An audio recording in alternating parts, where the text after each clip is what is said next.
So let's go ahead and open up the meeting. Agenda review and disposition. So I have nothing to add or take off. Okay. And privilege of the floor.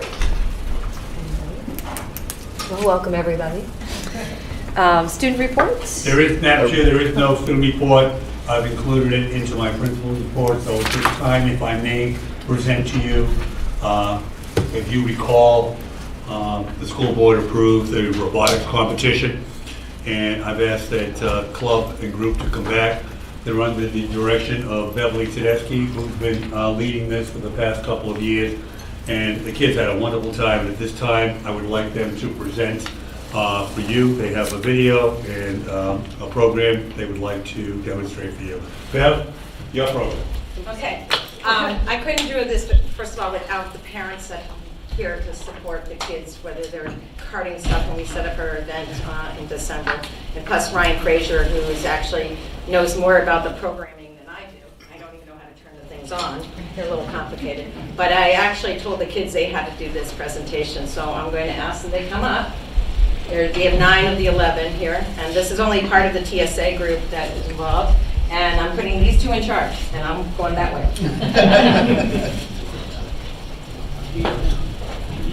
You go to the other side.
It's a head-to-head game played by 2 alliances, one red and one blue, made up of 2 teams each.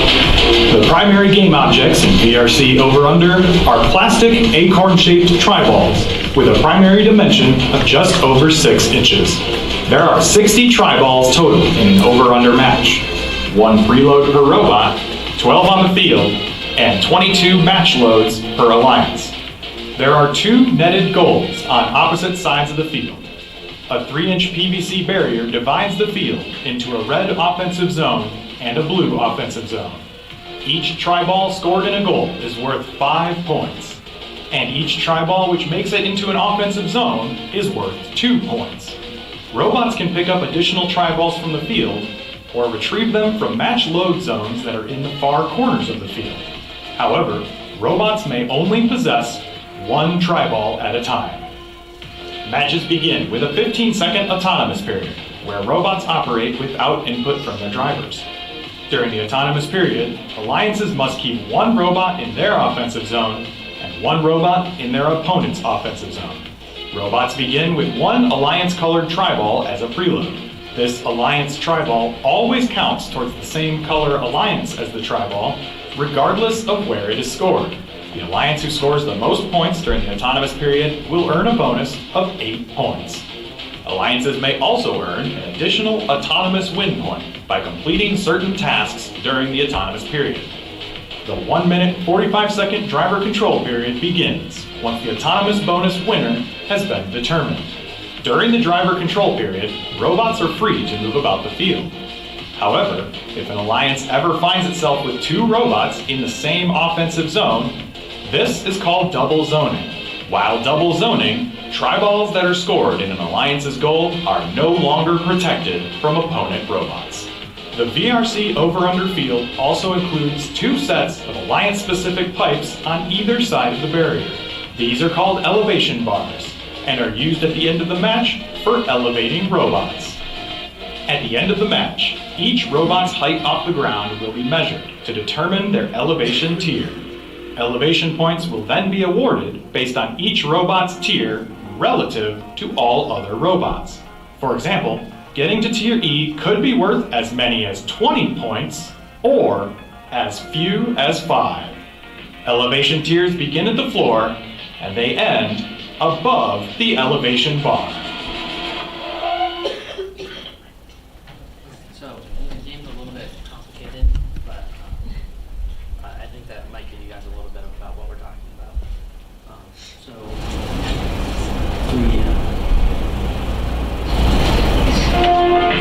Welcome to the 2020.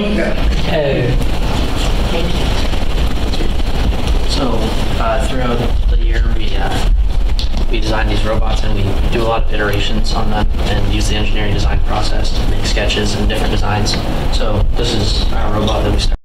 So, as you can see, we started with just a drivetrain, and throughout the competitions, we've added to it, and it's changed a lot. We spent a lot of time thinking about it and working on different ways to make it better for us to get better at the competitions. And then. This is just a few pictures from the entire year. This is mostly from states, so they got everything all lit up to look fancy. And so me and Xander were on the A team. We got 2nd place in states this year. And I believe the B team got into the quarterfinals. Yeah, no, B team didn't make it into the tournament of 16. Oh, C team made it to the... We made it to the quarterfinals. Yeah, we did. C team made it to the quarters. It was a pretty successful year, I'd say. Yeah, and we've had 6 competitions this year. Our second one was actually here. We set up the night before. How many schools came then? There were 44 teams, 44. but there were, I think it was like 8 schools. Yeah. There were multiple schools for each team. Wow. Yeah, and so we've made it to the final in the tournament twice, once in Belmont and then at the state competition. We very narrowly lost in both of them. We're proud of how far we've come. We literally took paper and figured out how far they were placed How often by the do you meet? paper. How often do you meet? These guys are with me. These guys are with me every single day. I wasn't there a few times because I have other things. But we meet at least Monday and Wednesdays, starting from September all the way until the last night. You want to do the next slide, additional thing? Then I can show some of the robots we have in here. So what was unique about their robot, and I mentioned this in the paper and to Bruce, is they had the highest climbing robot that a lot of the people they had not seen it regionally, to the point that it went up higher than to the top of that pole, and they showed it off at the States. And it was kind of a mic-dropping moment. So yeah, we have the highest. As a patient. What was it that made that able to go so high compared to the other robots? So it's a little difficult to understand, but Let's try it now. pretty much what we made is we have these 2 pneumatic pistons. So it kind of grabs onto the pole you can see right there, and then it latches on, and then we have these 2 wheels right here that spin and allow us to kind of climb up. Here, I'll show the videos. And every time they went up, the MC basically said, and this is amazing, this is an amazing robot that they have.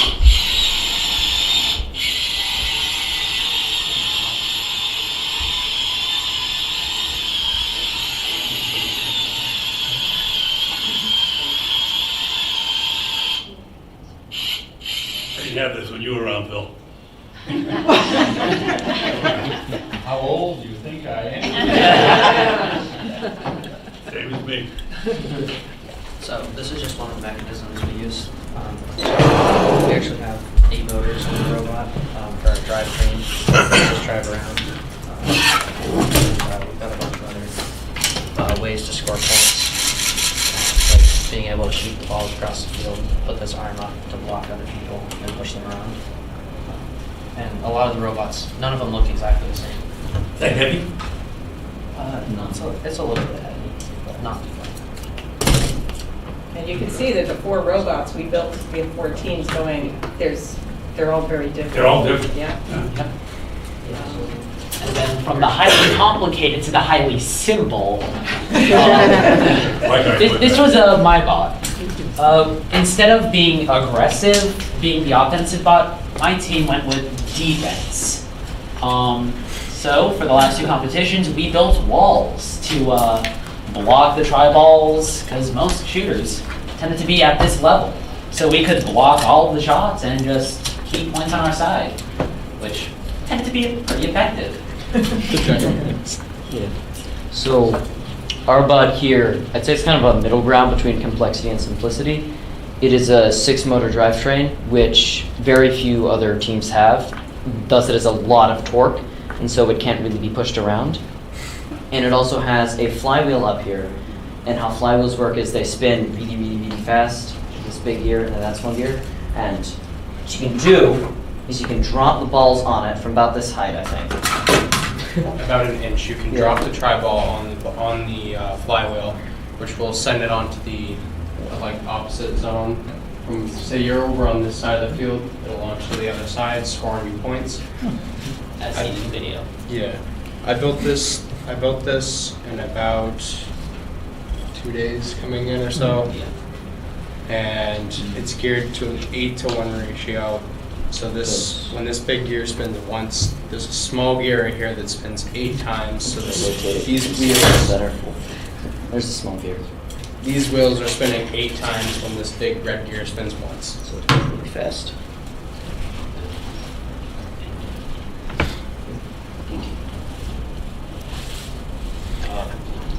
This was our robot.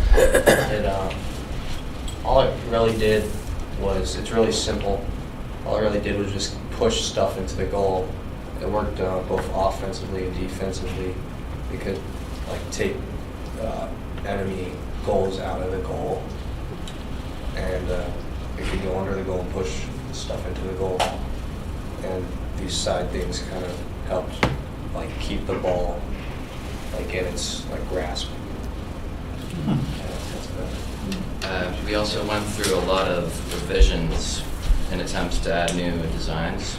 This is what remains of an attempt at a launcher, but it eventually mutated to this form, which I think will be good enough to modify in the future. I think next month we're going to go to the TSA competition. We'll compete in robotics and go from there. Where's that competition? We use Mindstorms, I think, also. Yeah, it's at Kingswood. Kingswood.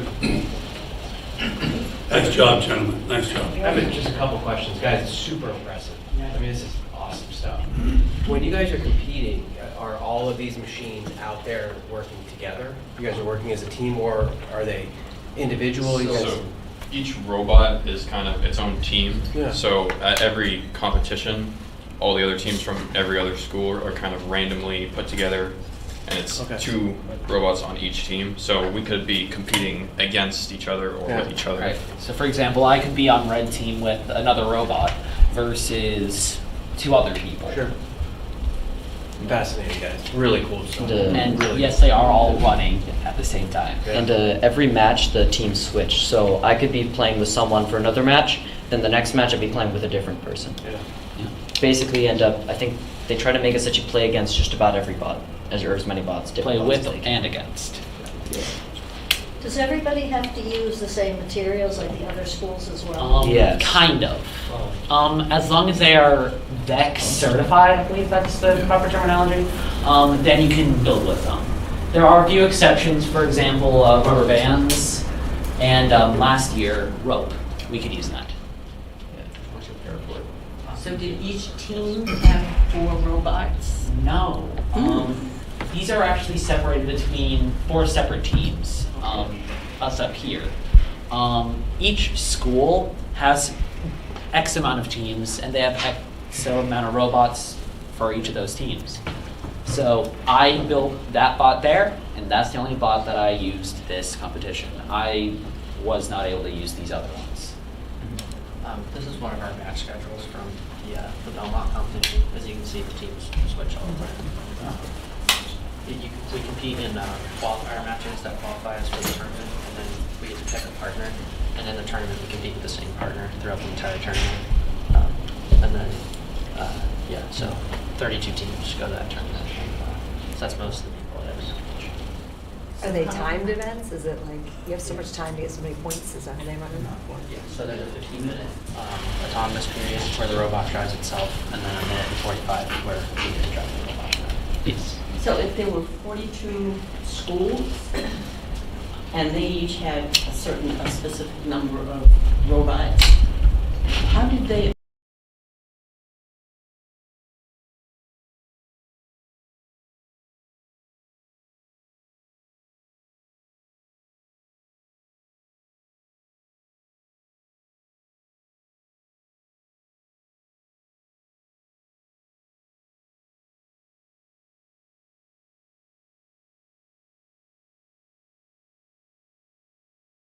Fantastic job. There's one more question. When you're talking about the autonomous function, are you guys writing code? Yes. That's amazing. You're writing code to make the robots drive as well. Yeah, that's amazing. So they About give autonomous? dimensions of your playing field, and as we work with it? Yes. Recently, Vex released a very nice program. It's called like Vexia or something, and you can actually write autonomous programs in that and use that to test them, so you don't have to run back and forth to the field.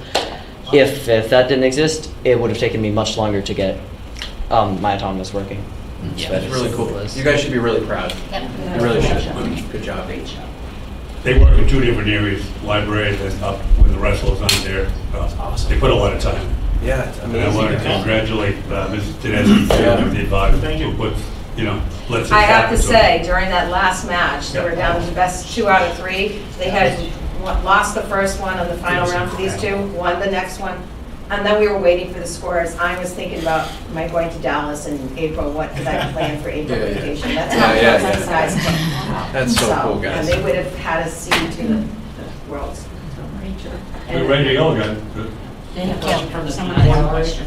One of the impressive things, I've been to a few of the competitions. I also was the MC for the competition here. And to see the camaraderie between not only the teams themselves, but the other schools, the networking, it is impressive. And just a coincidence, we took Patrick on a college visit to WPI. One of the other team members from the competition, he wound up being on the same tour. So being in a different state, seeing someone that you networked with at the same tour. I mean, they form such alliances that it sticks with them for a long time. Yeah, very cool. Very cool. Thank you again, guys. Thank Appreciate you. it.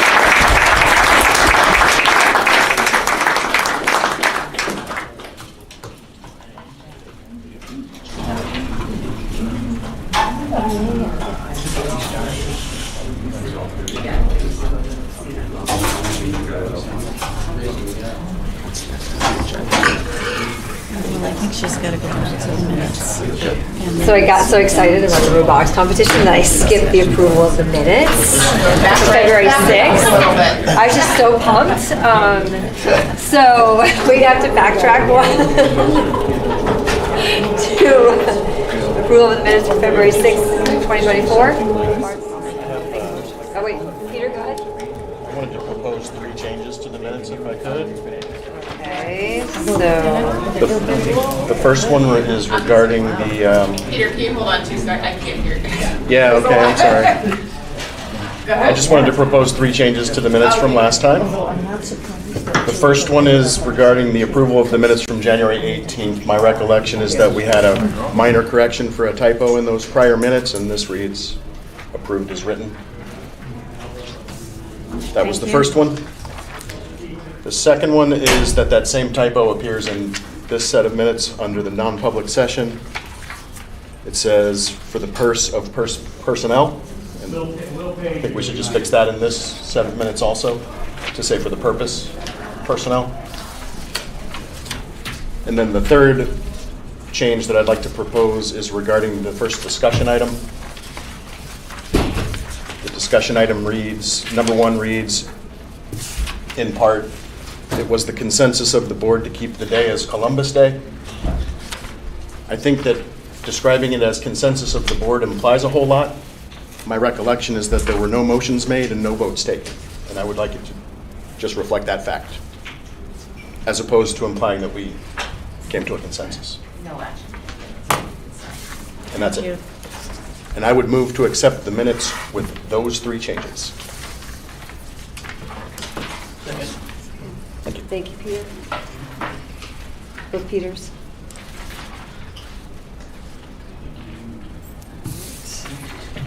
Okay. Just you have to do it all in favor. All in favor? Aye. Thank you. All those opposed? And abstaining. Thank you.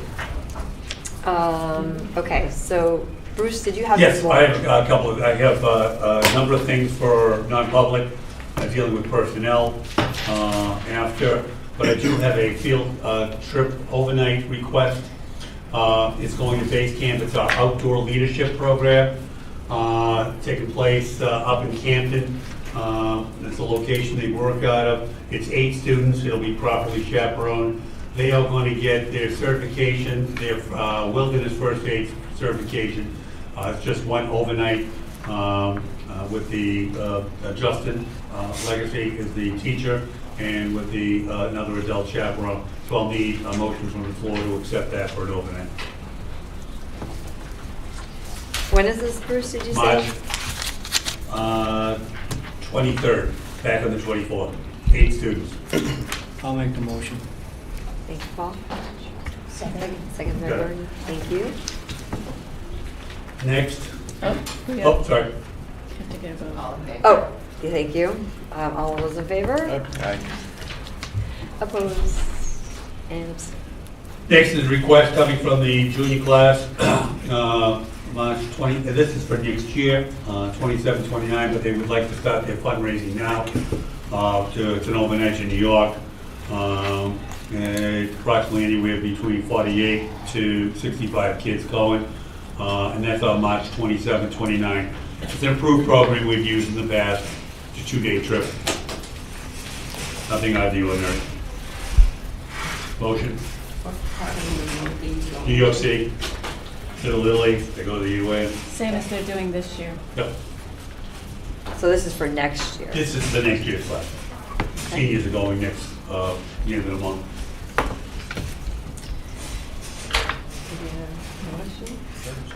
A second. Okay. All those in favor? Aye. Thank you. Opposed? And we're back from vacation, so we're back in full swing. I would strongly urge you guys to attend the performance of Anastasia next week. If you need tickets, please see my administrative assistant. The kids have been working extremely hard. It's extremely professional. I think you'll enjoy it. And then cultural arts is on the 21st, but we'll have a school board meeting before that. So I'll give you more information. Play is 14, 15, am I right? Mm-hmm. Correct. And they have a matinee performance on the Saturday at 2 o'clock. That's my Right. report, Madam Chair. Thank you. Next committee meetings, teaching and learning, next meeting April 16th at 5 o'clock. School operations, April 16th at 5:30. Discussion items. So I can start with that piece. It's phase 4, the ESSER HVAC approval. So this is something we've been talking about for years as far as phase 1, phase 2, phase 3, since before COVID, as you remember. It was one project, we've broken it apart, it's changed costs several times, significantly higher than it was initially. So we are in the phase 4 process. I'm going to look for final approval at our next board meeting, which is on the 19th, I believe.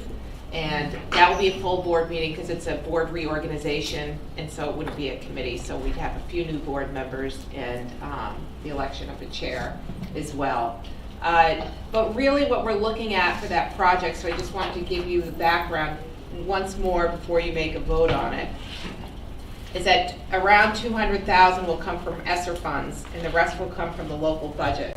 And the local, it's going to be, it's a significant cost, but it's something that we've projected for quite a while, as well as some of the cuts that we've made from the budget, hoping we can do that with some of our unreserved fund balance. So I will be working with Dan over the next few weeks to see where we are as far as the budget piece goes, but it is a significant cost, but I do think we'll be able to cover that. So I'll be looking for a vote at the next meeting. But what that includes is that, so that phase 3 includes the removal of the existing HVAC systems that feed the band rooms, art rooms, chorus room, and gymnasium.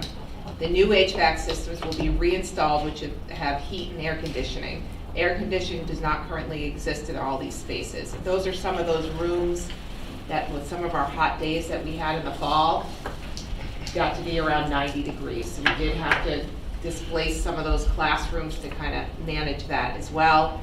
The reason we're moving into the gym space too is we're beginning to have more events in the gym, especially around graduation, senior scholarships, and sometimes that room can be pretty miserable to sit in for 3 hours or 4 hours when we're sitting in there. So all has been part of the plan before. The mechanical equipment was ordered last fall, and a lot of that was done with the ESSER funds, or we did a purchase order at the end of last year to cover some of that too. So the equipment is here already. So it's really the process that, the installation that we're looking at. And then additionally, it's important to note that the current HVAC unit feeding the gym has reached its end of life and will need to be addressed at some point soon moving forward. So that's just the summary of the project. I just want to give you a little bit of background. Like I said, about 200,000 left in ESSER. And then I'll work with Dan to get the rest of the pricing and finalize with CCI. It is sole source because of the ESSER piece. So they've done all the projects and they plan to do it this summer. So they're looking at a timeline too. So I'll be looking now the budget will be through hopefully, and then we can move towards the summer projects that we've had planned. Any questions at this point? I know none of it's new, but. Does this address, you just said that the gym piece is at end of life. Does this address that, or is that something after? That should address it, okay. Yes. Yeah, but it was just part of the reason why we moved into that piece. Also procedurally, I mean, just in terms of, we already approved this project before, did we not? Correct. So actually, at this point, we're not approving the project, we're approving the funds to be dispersed to cover what we already approved. Yes. But it just so happens that the costs have increased since we approved the project years ago, is my recollection of it. Yes, we've had to, it was, when we first proposed it, it was that one project, we would do all of it in one, but then that didn't happen. Right. We just spread it out over 3 or 4 years. So Right. this is the last phase. We did eliminate the locker rooms. We scaled it back based on costs, but essentially where we're at is we approved the project years ago. We're just approving the final distribution, which happens to be more than we had anticipated. Correct. But practically, the equipment's here. The equipment's here, and then the installation, which will be quite significant. But it's something that we do have, and I'll work with Dan over the next 2 weeks to kind of get that. Right. I just want to make sure that we all understand where we're at procedurally. It's always been in the capital improvement plan. It's been part of the plan for the last several years, so nothing new. Nothing new. Nothing new. Is the equipment all spec'd out? Yep, it's everything, yep. Because I know in this project it wasn't. It wasn't spec'd out. It wasn't what we wanted. Yeah. So yes, everything that's here is what we needed. So, anything else on that? So, it's important for everybody to be here next board meeting, or know that we'll have to take action on it. And if there's any questions between now and then, please just call the office, and I'd be happy to talk through it with you. That's all I have on that piece. Oh, indoor air quality. There are extra copies of the policy up here if you'd like to look at them. This is a requirement again, you did the first reading, we didn't have much time at the last meeting, so I don't know if you're comfortable approving that tonight. It is bulletproof, basically, from the NHSBA, which is the New Hampshire School Boards Association, of just what's required for the indoor air quality policy for the school. And we already follow that piece. So you can either wait another meeting, or you can, if you're comfortable moving forward with it now, you can approve it. Any thoughts? I'll make a motion that we accept the indoor air quality and water laws. All right, all those in, Yeah, because there's nothing we're gonna change. No, it's just a requirement. They need it when they come in and do our audits of the building and our inspections, and that we have everything in place. It's just the policy that goes with it. Love it. so, motion seconded, all those in favor? Aye. Okay, that sounds good. Okay, let's see, I'm trying not to skip anything else. Is there, in other business, you already mentioned that. full- The only thing is the board meeting in a couple weeks, and we will do a reorganization, and go from there. Privilege of the floor? Thank you for coming. Board member concerns? I have a question. Yeah. I noticed there were a number of trees that were taken down along curb. Yeah, trees, yes. When was that done? When was it approved? Where did the funds come Off from? the top of my head, Bruce may have that timeline with you. I can get that answer for you. It's been done for several months now. It was These during three- vacation. During Christmas, during holiday, not. It was a long weekend. It And it was wasn't- approved It wasn't by- just done since the last meeting? No, No. it's been done. It gets dark early, Barb. And it was approved. I noticed it. Yeah, I don't have it off the top of my head. Okay. It's okay. Yeah. And we are going into non-public, so I need a. We're gonna go into non-public for personnel. For personnel? Yep. Need a motion for that? Yes, and then a roll call. A second. Okay, and then I'll just go by name. Peter? Barb? Yes. Greg? Yes. Yes. Okay.